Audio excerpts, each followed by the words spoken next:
think it's one that we'll come to appreciate more as over the next year or two. And I'm sure there will be questions when we get to the questions and answers about PERS and revenue.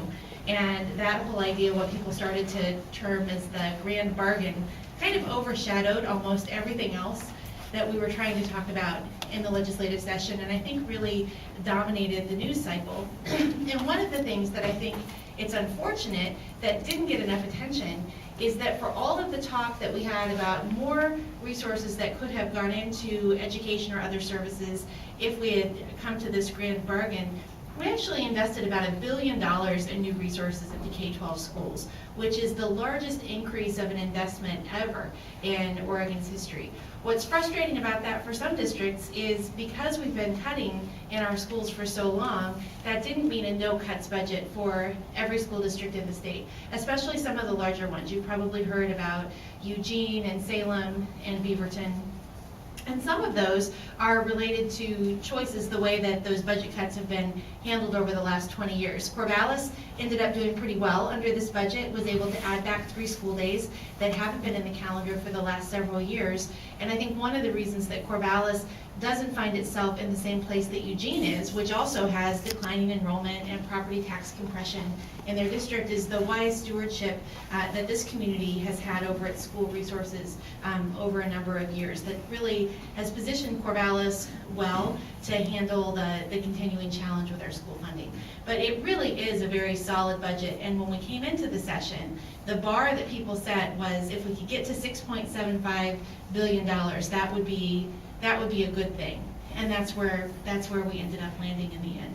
We also had a very solid and healthy capital construction budget for this session, and the great thing about a capital construction budget is not only do you get the great new projects, you get all of the jobs that spins off. You're putting people to work building roads and bridges and an allied health and sciences building at Lynn Benton Community College, and the biological, chemical, and engineering building at Oregon State University. I think the OSU portion was about $100 million. This biennium, about $8 million for Lynn Benton Community College, which is a little bit smaller than some of the projects we've had in the past. But the other unique thing about this session's capital construction budget is that it is the first time in the history of Oregon that we have been able to fund projects on every single community college campus in the state. We dealt with the zero tolerance policies that we have in schools and school discipline. And one of the problems is that if a student is expelled from school for a year or more, it becomes very difficult for them to re-engage in the education process again. And we tend to lose those kids. Some of those kids become dropouts and just kind of follow a typical dropout path. Other kids leave school and they engage in crime, and it becomes kind of a school to prison pipeline.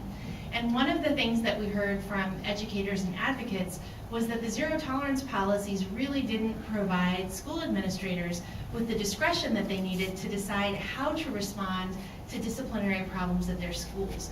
And in some cases, they were even having to expel students when there hadn't actually been a disciplinary infraction. And that was because the law said that there was a mandatory 1-year expulsion for any student that brought a weapon to school, for any reason, any kind of weapon. So we had this one young woman that came and offered testimony to our committee. She had been with her dad for the weekend, and in her backpack, she had a tiny little hunting, not even a hunting knife, it was a little pocket knife that was about this big. She brought it with us, and the principal had also sent some communication. There was no choice but to expel that girl from school at this session. And basically, we changed that definition of weapon. It still requires a mandatory 1-year expulsion if you've brought a firearm. So we've narrowed that to a firearm. Everything else we have put into the discretion of administrators. We have also talked about when kids are kind of escalating on that path to more significant disciplinary issues, making sure that student is being referred to appropriate services, even if that's outside the school system. What are the things that we can do to be responding to kids before they're in this crisis area? So I'm very excited about this bill. I think you'll be hearing more about it. And the folks that worked on it are really looking forward to doing some more work on the issue moving forward, especially looking at some professional development, cultural competency, and how can we better meet the needs of some of these kids.